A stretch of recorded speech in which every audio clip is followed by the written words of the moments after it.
as stacks of toilet paper burn. All you had to do was pay us enough to live. There goes your inventory. Hey, this is Hobo from the Bad Manners Podcast. This is Bryan from the Bad Manners Podcast. And today's topic of discussion is going to be the fires that happened in Ontario, California.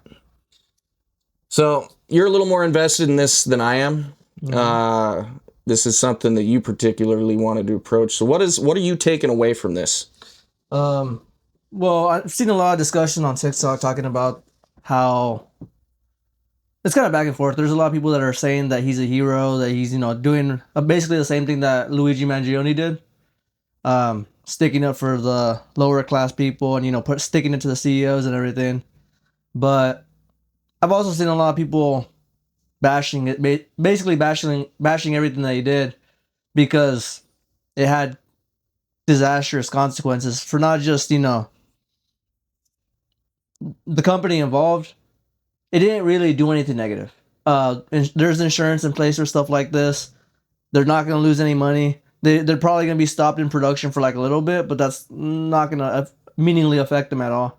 Not only that, but it put hundreds of people out of work. Not just the 12 people that were working inside of the warehouse, but the truckers that were delivering the product, the people who were hired to move the product and everything. Just everybody involved. Now they're going to be struggling. They're going to have to be, they're going to have to find a new job and everything. So, at least my stance on it is sympathetic, but it was the wrong thing to do. I do think it's a symptom of general unrest, especially among the average American right now. We know that wages are nowhere near fast enough in how much they're going up to match inflation.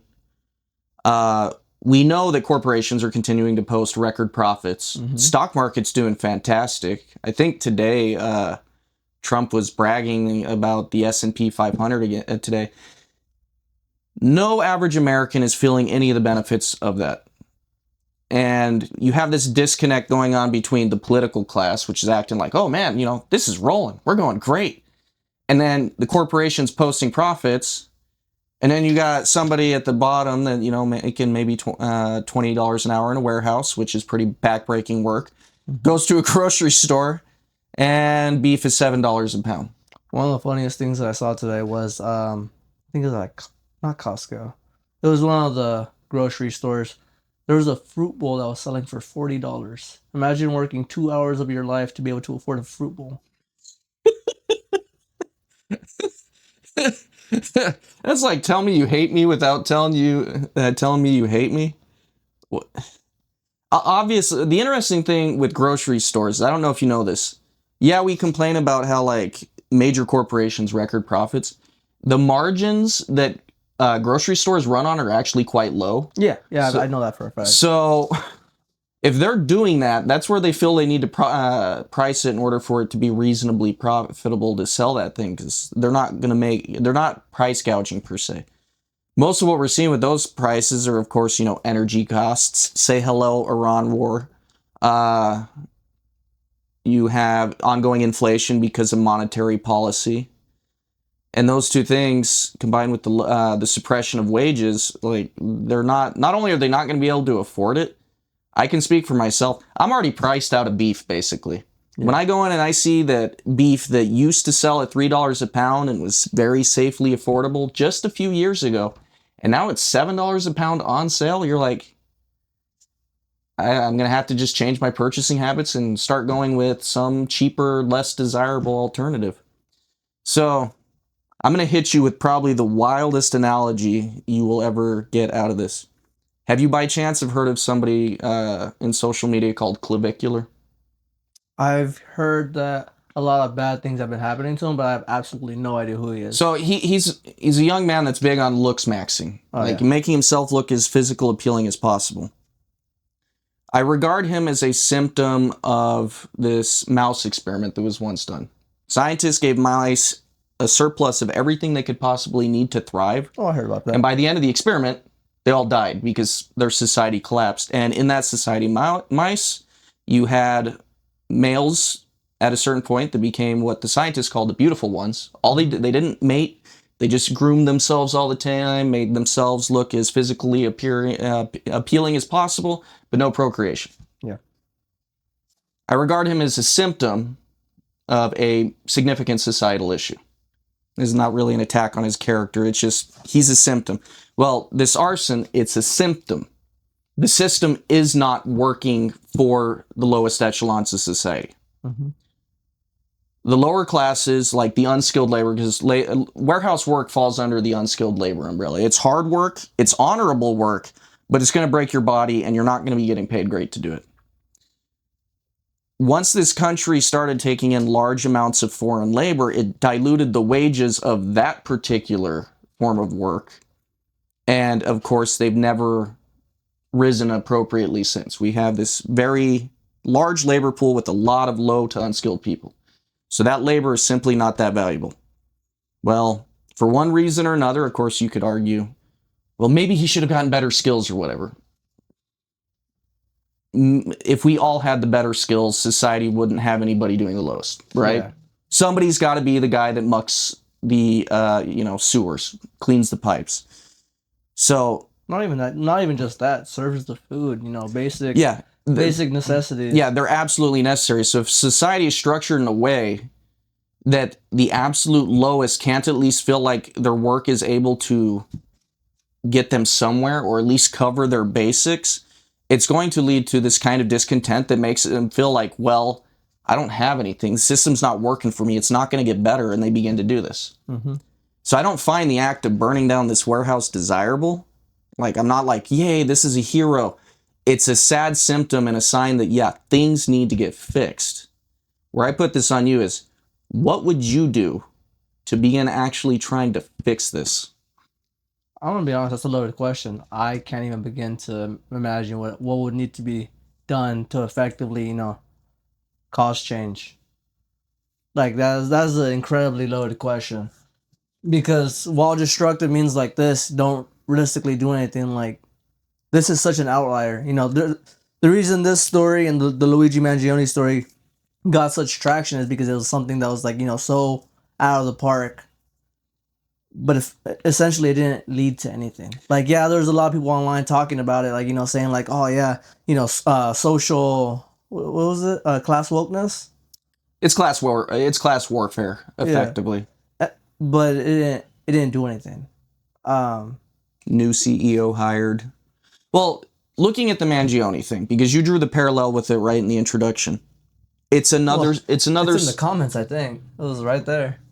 Well, I picked up on that parallel even without reading any of the comments, and you mentioned it in the intro. Well, the reason I mentioned that's in the comments is because it's such everybody's drawn the parallel to that. It's just, yeah, it's a parallel. I don't view either actions as good because no civilization can thrive when this is a common recourse to problems that are going on. So I'm not sympathetic to Mangione. I just understand he's a symptom of what's occurring. If you allow that symptom to continue to propagate, you end up with severe social dysfunction where nothing gets better for anybody. Mm-hmm. So when it comes to finding solutions, whether it be on the issues that created a Mangione or the issues that create these kind of arson things, the people need to start to coalesce around an understanding of like what might start shifting it in the right direction. Because for stuff like this, you'll have some people agitating for like, oh, we need more socialism, or, when they talk about, pay a living wage, they kind of want to pull everybody down to the same level. Yeah. And that doesn't work. Those economics lead to disaster in the end. So here's one idea I have just out the gate. As you know now, like, corporations must do their best to procure profits for their shareholders, right? Yeah, we function on infinite growth. Yeah, we function on infinite growth, and they have a legal duty to attend to the needs of their shareholders. I would abolish that legal duty. That's one part of it. The other part is, I would make it to where the stock market functions in the way that, yes, they can be publicly traded, but there is a private owner. The reason I feel this is important is the larger any entity gets, whether it's a government, corporation, whatever, the larger it gets, the more it becomes disconnected from the people on the bottom. But if there's a private owner, there is at least a chance they will have more proximity to those on the bottom. Will it be perfect? No. But if you can create a singular person that you know whatever's going on in this company is attached to, as opposed to the kind of like CEO model now where they're just interchangeable, they might be more invested in their workers or their fellow man if they have any sense of civic duty. Right now, corporations have no sense of civic duty whatsoever. In fact, because of the requirement they procure profits, they can't even really expend on that. But if you have a private owner, they can look at doing more things for the worker. For example, do you know anything about how like Ford treated his workers when the whole assembly lines were getting going in that? If I remember correctly, he took very good care of them. And that's because he had a sense of civic mindedness and he was looking out for them. He didn't have to min-max profits all the time. If I remember correctly, like he gave them like housing. He basically took care of them. I think he had like specific rules, like you can't get drunk on like whatever factory hours and everything like that. But he took very good care of them. He was a significant step forward in like worker pay and all these things. He was very much a paradigm shift. Well, you need businesses to remain in the hands of a person that can initiate that paradigm shift. Yeah. And they need to not be shackled by the need of being max profits all the time. Have you ever heard of the phrase banality of evil? Nope. So the less a human is involved in processes, or the more disconnected they are from the processes that occur under them, the more they're dissociated from any evil that's happening as a result of their actions. The term actually comes from, I think it's from some book that's talking about the reason that German bureaucrats didn't really feel any particular way about the Holocaust and World War II was because they were disconnected from the whole process itself. They were removed enough that they're not really consciously aware of the evil going on. Well, my hypothesis is if the business owner is not so distant, they're going to have more awareness like, hey, what's going on with my workers? I mean, are they over here needing welfare to cover the gap because I'm not paying enough even though I'm posting record profits? You need that human connection. So that's one theory. And the final thing you need to do, the government has to start trust busting. Since the 1980s, they have quit. They have absolutely foregone the duty of making sure corporations don't keep swallowing businesses, and then you end up with these mega corporations that control dang near everything. The people at the top of mega corporations, they're disconnected from anybody on the bottom. They're not even a thought. The government, and that's resulted in heavily monopolized industries, regulatory capture. But if you prevent those businesses from monopolizing and you make sure the government is involved aggressively in trust busting, those businesses are going to stay smaller. And if they stay some degree smaller, the level of disconnect between owner and lowest person on the totem pole becomes more manageable and reasonable. Also, if they stay smaller, there's less of a chance that they become kind of international. You want a business owner to feel like they have some investment in that community. Mm-hmm. So by them setting up their business there, those people working there, there is a give and take that is mutually understood and mutually beneficial. The model we have now with the mega corporations, you can't tell me any corporation has a meaningful fealty to any place they're actually doing business right now. Absolutely not.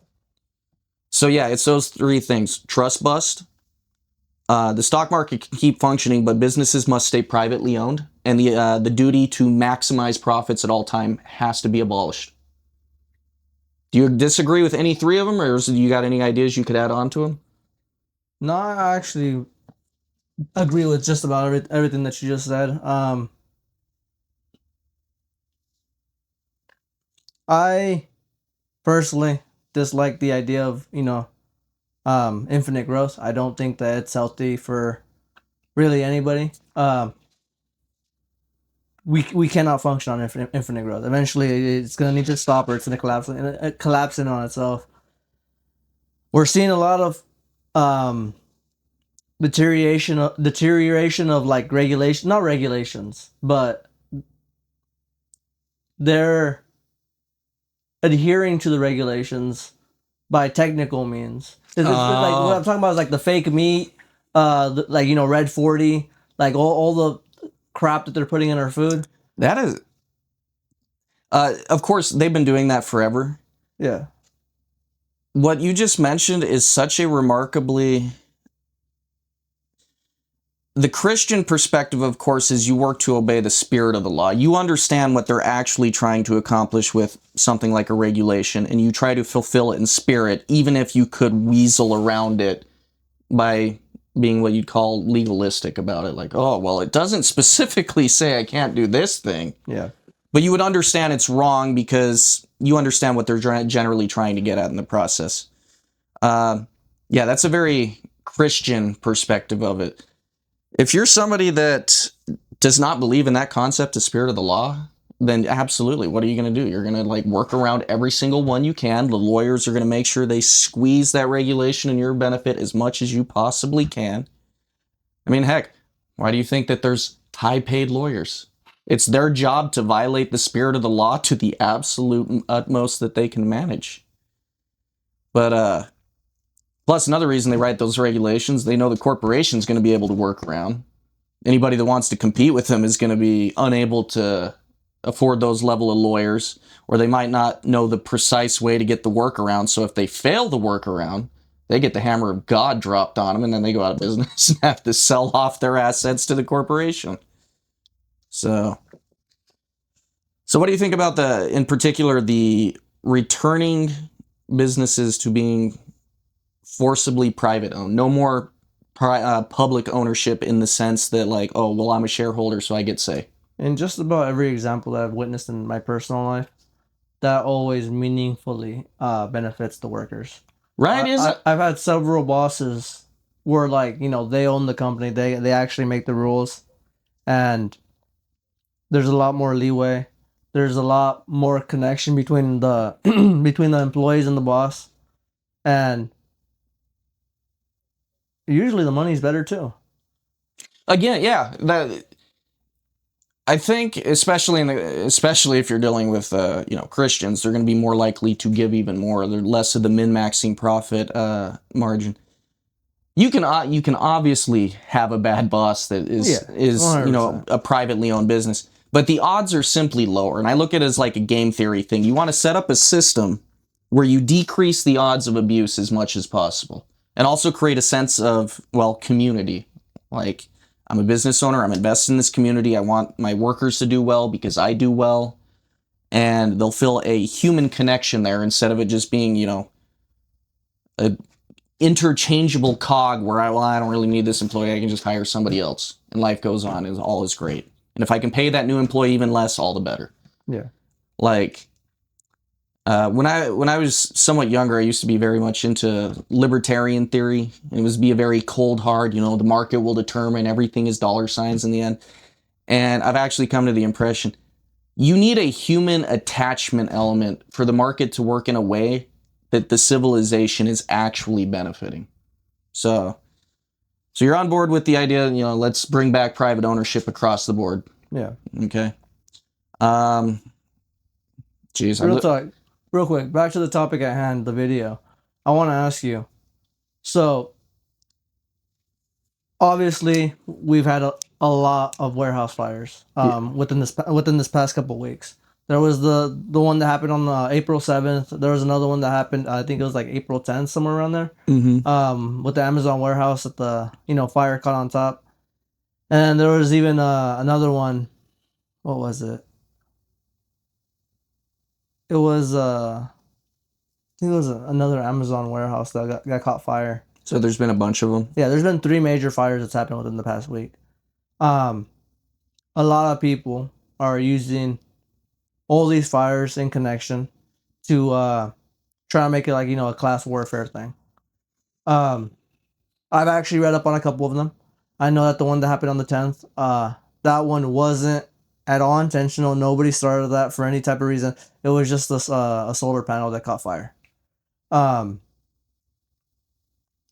We don't really know too much about the most recent one, but there's a lot of people making the connection here. And I know personally, I don't believe that there's some like greater thing of like class warfare and everything like that. What's your thoughts? I actually have a couple that came to mind immediately. I'm going to address the class warfare angle first. Sometimes when events happen, and this is true of history too, the meaning of those events get interpreted by other people. So what the actual intent or narrative becomes what the people that write about it or talk about it says. So the people doing this might not actually be engaging in class warfare themselves, but the people watching it are like, oh, it's class warfare. Why would they want to say that? Because it furthers the narrative they're interested in. Because in particular, if you're a leftist and you're looking for the socialist uprising of the people and, strike it to the bourgeoisie, then these events feed into a narrative that's very sympathetic to your cause, creates an image of kind of popular supporter, popular uprising. Kind of like a form of yellow journalism, kind of where you kind of lie about it just a little bit, technically the truth, but sway it in a way that it's furthering your cause. Yeah. Now, what I will say is it's possible. For my own knowledge of, we had issues with food production places. A bunch of them were going up a few years ago, just burning down. Yeah. Even now, we don't really know. Was it arson? Was it all accidents?